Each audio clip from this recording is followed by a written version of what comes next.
Hey YouTube, Joeboy here. So, chapter 908 of One Piece is out. If you have not checked out that chapter yet, I suggest that you do so because I will be spoiling you, but now that you have, let's begin. This Reverie arc has been absolutely incredible. I am so mind blown. I never thought that One Piece would reach a new high for me, like over the entirety of an arc, but the Reverie arc is doing that right now. This is everything I've ever wanted from One Piece. People often come up to me and they say, "Oh, JB, how does it feel to be wrong all the time with your theories?" Even though I'm not always wrong, but I am wrong probably more than anyone else. But it's not about being right. It's about filling in the gaps of what we don't know so that I'm not bothered by them. And in fact, I enjoy being surprised, and Oda has been knocking it out of the park. But let's go through this in order. As with the last several chapters, there is quite a lot to unpack, so much so that my mind is disorganized, so I'm going to let the chapter organize it at least to some small extent. We begin this chapter resuming the story of Shirahoshi. We see that Manshuri has healed her minor injuries, her bruises, and whatnot, and we get to sort of learn of what's going to take place from now into the future, which is that the fishmen are going to continue pursuing their goals during the Reverie, which is as I anticipated. Moes Guard actually saved the day. Again, I'm just so impressed by Neptune. I like Neptune as a character. He's not overly flashy, but just as a person, like if I imagine him to be a person in the real world, he's somebody that I would want to know. He's very reasonable, he's logical, and he's not going to fly off the handle for no reason. He keeps in mind the facts, and the facts is that there are good people and there are bad people, no matter what kinds of people you may be. I still have a sneaking feeling that at some point in the future of the story, he will rationalize that although there are good people and bad people, the bad people make the world uninhabitable for fishmen. But for now, I do enjoy the perspective and the hope. But my major takeaway point from this conversation actually centers around Moes Guard. And this is really open to interpretation. It really matters what opinion you want to have. And I think that, like, depending on who you are, you can believe two things relatively evenly. I don't see a lot to separate them. But on one hand, Moes Guard essentially says that he is so committed to the cause, he is willing to take responsibility. If any of the other celestial dragons act up, they act as they have learnt to, and try and stop the fishmen, and anybody acts to attack them, that he will be the one to take the bullet for them. Straight up, that's incredible, and what it suggests to me is there could be some internal conflict between celestial dragons at some point in the future of the story. Or even if it is an internal conflict between celestial dragons, it'll be internal conflict between Moes Guard and other celestial dragons. Which, in simplest terms possible, means Moes Guard could get kicked out, or attacked, or harmed in some way, when his back is turned and he doesn't have anyone to protect him. Because I have a feeling that if this is his actual perspective, he is in the vast minority. I really want you guys to understand that at this moment, Moes Guard is the very most central, most critical character to furthering the agendas of the Straw Hats allies at the Reverie. Without him, everything crashes in upon itself. And because I do expect things to eventually crash in upon itself, then at some point in time you would expect that Moes Guard's influence will in some way diminish. And I think this is kind of emphasized a little bit later in the chapter when we see Charlos go back to the main castle and he meets his father, who is clearly upset. Moes Guard's making enemies. But as I said in the last chapter reaction, I do still think that there is a possibility, which is getting smaller by the chapter, I'll admit, that Moes Guard's motives are not being entirely telegraphed at the moment, that he has ulterior objectives of some sort that he is acting on. And so the thing that sort of justifies this, and it justifies it in two ways really in this chapter, is when we see Leo ask Moes Guard, does that mean that we can beat up anybody with your permission? He says yeah, but he says yeah and then ...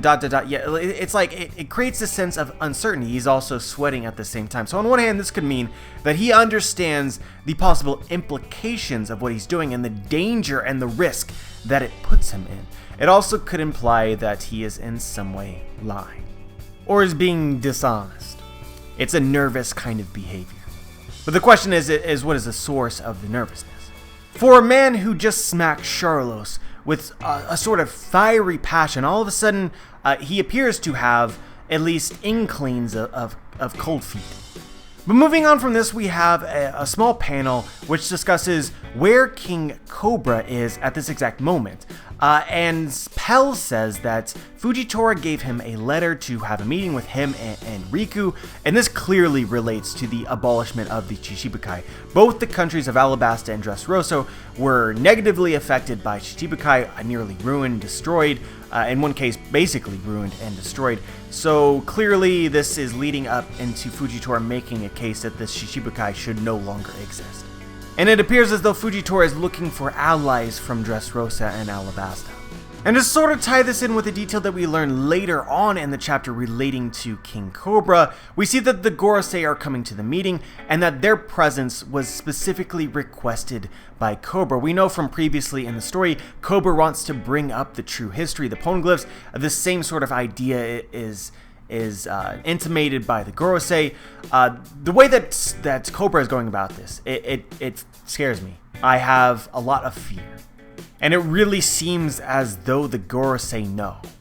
I told you guys this before, I'll say it again now, I have serious concerns for the Kingdom of Alabasta, its royalty, all of its people, everything about it. I'm concerned. They very easily could get wiped off the map entirely by asking questions that they shouldn't. And I want to bring up a theory that I've talked about in the past, and I believed for a long time, which is, and it was actually sort of addressed a little bit. It's still unclear, but it was addressed in this chapter, which is I don't believe that the Kingdom of Alabasta, which was originally part of the 20 kingdoms which founded the world government, the Kingdom of Alabasta was the only kingdom whose royalty did not go and live up on the top of the red line with the other celestial dragons, even though they are technically celestial dragons. The fact that the Kingdom of Alabasta seems to be, and I've argued in the past that they were protecting a poneglyph, suggests to me that they were actually traitors, that they might have been part of the original 20 kings, but they were actually allies with the 20 kings' enemies, the Ancient Kingdom. And the Gorosei specifically say in this last chapter that the Kingdom of Alabasta were traitors.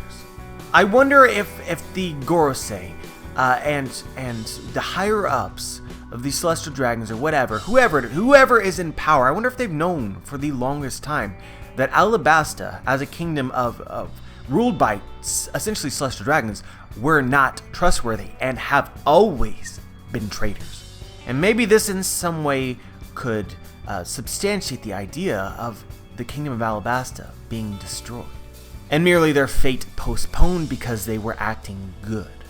And you guys better know that I believe that this could relate to the poster that we see later on in the chapter, a certain character carrying, and that poster being of Princess Vivi. But we'll get to that when we get to that. Let's talk about Kuma and Jewelry Bonnie, which caught me completely by surprise in this chapter. I had zero inkling that this was going to be addressed in the Reverie, that this was, even if these characters were going to show up in the Reverie, that this would be the interaction. It was so surprising in almost every way. We had theories about this, we were wrong completely. Everybody was wrong. Nobody got this. We saw back during Marineford, Jewelry Bonnie was crying at the events, and then later on she seems really angry at the conclusion. She seemed to have blamed it on somebody. We're assuming here that it was Blackbeard, and then we learned that Jewelry Bonnie has some connection to the world government. It's pretty blatantly obvious now, reading this chapter, that Jewelry Bonnie was crying. She was so emotionally upset, probably most specifically because of Kuma and what Kuma was doing and how he had lost his personality and was being attacked. It's also highly suggested that Jewelry Bonnie's past association captured by the world government has something to do with Kuma, and it is additionally suggested that Kuma's current circumstances might have something to do with his ties to his former kingdom, which we learned in this chapter that he was the king of, and maybe even Jewelry Bonnie specifically. And so with these two characters deeply connected, now we have this narrative which is most likely going to be heart-wrenching, guys, where Jewelry Bonnie is trying to rescue Kuma from the celestial dragons, and Kuma's mind is completely wiped, most likely to save somebody. Whether it be Jewelry Bonnie, somebody else, or his entire kingdom. I think that it's important to add in this fact as well, and this is another point in which much of the community, I'm not going to say all because there's a possibility that groupthink contributed towards the general belief of this theory, but we all believed that Kuma was placed and was giving up his memories voluntarily because of some plan relating to the Revolutionary Army. In this chapter, this is pretty much definitively proved to be an incorrect idea, incorrect theory. The Revolutionary Army seems to have not planned this particular circumstance. So it's pretty clear Kuma did willingly give up his memories, but not for the Revolutionary Army. It was kind of confusing before because dragons seem to know of Kuma's circumstances, and I think that we jumped to the conclusion that Dragon knew because he had ordered it. But I think that the most likely scenario here that we sort of overlooked is Dragon knew is because he's a very informed person. But something happened to Kuma. Circumstances changed for Kuma outside of what he was doing with the Revolutionary Army. And so I'm just going to share my theory, guys. I believe that Kuma was found out by the world government. They found out that he was a Revolutionary Army member. And they also knew that Kuma was a king of a kingdom. So the world government, I believe, took his kingdom hostage. They said, Kuma, become a Shishibukai, work for us, and devote your body for us for the sake of our scientific research, or else everybody that you love, your entire kingdom, will be blown off the map. That is my belief. And in fact, I also think that they might have taken a hostage, the person that Kuma cared most about, and I think that that person might have been Jewelry Bonnie. I wonder if Jewelry Bonnie was not Kuma's wife, or Kuma's daughter, or Kuma's mother. Or hell, I really don't know why she can't even be his sister, although they look kinda different. And so going back to Akainu's concern at Jewelry Bonnie having escaped their grasp, I think that Akainu's concern was that they would lose Kuma if they lost Jewelry Bonnie. That it was perhaps possible for Kuma to have given up on his country in some way, or maybe the world government couldn't threaten the country like they could threaten Jewelry Bonnie. So if Kuma became aware that she had escaped, then he could go back to the Revolutionary Army, and their entire experiments with the pacifistas might be put to a halt. Another huge question that we have had for many years regarding Jewelry Bonnie is, after having escaped once and then been captured again, how did Jewelry Bonnie escape the world government a second time when they should be even more watchful of her? And I think that this chapter provides speculation for that as well. I believe that that was Kuma's condition for completely sacrificing his memories, his ability to control himself. The condition was that once I am unable to do anything that I want to do, let her go free. You have no reason to keep her captured. And all the world government is twisted in many ways. If they don't see danger in something, they're often willing to barter or bargain or have a certain amount of integrity. So I think Akainu was talking to Jewelry Bonnie in the past sense, like when she initially escaped, how concerning it was, but after having captured her again, they essentially let her go free. And probably with some sort of threat, like if you act up again, if you return to a life of a pirate, we will not do this again. Next time you will be going to Impel Down. And you know, this entire sequence of speculation makes you wonder what exactly was Kuma doing in Sabaody at the time that all of this supernova gathered. And I would actually need to go back and reread. I'm not going to do that right now because it's really late or early in the morning, I suppose. I've been up. But I don't think that we see really Jewelry Bonnie interact with the pacifista at all during this time, which is a very poignant now. It also makes you wonder if Jewelry Bonnie did not have a conversation with the actual Kuma while she was there. I definitely think that she would have been motivated to do so given that she is trying to rescue him now. So I have a feeling that Kuma made his bed and that he was going to lay in it, that he feared for the safety of his kingdom or Jewelry Bunny even though she had escaped, and she maybe pleaded for him at this time to come back with her and to not do what he was planning on doing. But that he said no. But the chapter also addressed the reality, which is that because the Revolutionary Army had nothing to do with Kuma's situation, Kuma's memories and his entire being has been erased. And there is no way to get that back if you are the Revolutionary Army without a copy of the things that were taken from him. This chapter killed the speculations that Vegapunk has already been a member of the Revolutionary Army, I believe. But it does offer up some intrigue that Vegapunk will ally himself or be of assistance to the Revolutionary Army in the future. At the very least, hopefully bringing a happy ending to Kumas' story. Returning his memories. Either that or the Revolutionary Army would have to in some way infiltrate Vegapunk's laboratories, where he for some reason or another saved Kuma's entire existence, and steal that for when they have captured Kuma.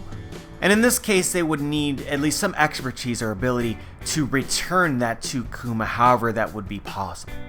But let's move on to the end of the chapter. We get to see the Gorosei heading towards the Reverie itself, and they say all sorts of interesting things, but the bald sword-wielding Gorosei says this: "The balance of the world cannot be maintained forever. It seems like there is a need for a great cleansing." Oh man, if you were uncertain whether or not the world government was the evil entity in the world of One Piece, this chapter gave you a huge shake of reality.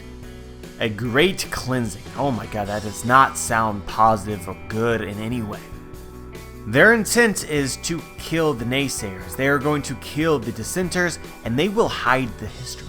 And who are the naysayers? Who are the dissenters right now? Especially as kingdoms of the Reverie itself.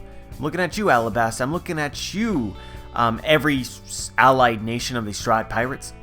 And of course, you have all the nations that are not yet currently a part of the world government, which could potentially become targets, and the pirates themselves, which are obvious targets, along with the Revolutionary Army. I've shared this theory before, I still believe it, and I'll do it again now because it makes even more sense than it did before. I believe that the Pluton, the original one created during the Void Center that is capable of annihilating islands, is hidden somewhere in the island of Alabasta. And I believe that this original Pluton will be found by the wrong hands and used in ways that the ancient kingdom, the people who built it in the first place, and the builders, the shipwrights in Water 7, they never wanted it to be a weapon of destruction, but it will be used against their will. I think that this ship will be found by Gidatsu, who is digging underneath Alabasta. It will be found by the world government. They will take a hold of it, and they will turn the cannons of the Pluton onto various entities within the world. And I think this relates oh so clearly to the ominous signs that I see for the kingdom of Alabasta and this great cleansing. For me, it just works together so well. And of course, the extension of this idea is that Frankie still possesses the Plutons for Pluton, which was intended, it was passed down for the reason of if the original Pluton was ever found, you could create another one to counter the original one, which is an unstoppable force. So Frankie having the blueprints will turn the Sunny into Pluton so the Straw Hats can counter it. Well, this leads us to the last thing in the chapter. We got to meet a completely brand new character. A character who, despite us being told that the throne within the world government, you're not allowed to sit on it because we're all equal. No, we're not all equal because there is somebody above us. There is somebody even above the Gorosei. And this person is called Im-sama, or I'm-sama. We don't get to see his face in this chapter, but he has hawk eyes, just like Hawkeye Mihawk. Whether they're related in some way, or if this is actually Hawkeye Mihawk, that would absolutely blow my mind. I don't think so, but I mean, what do I really know at this point in time? Oda's toying with us.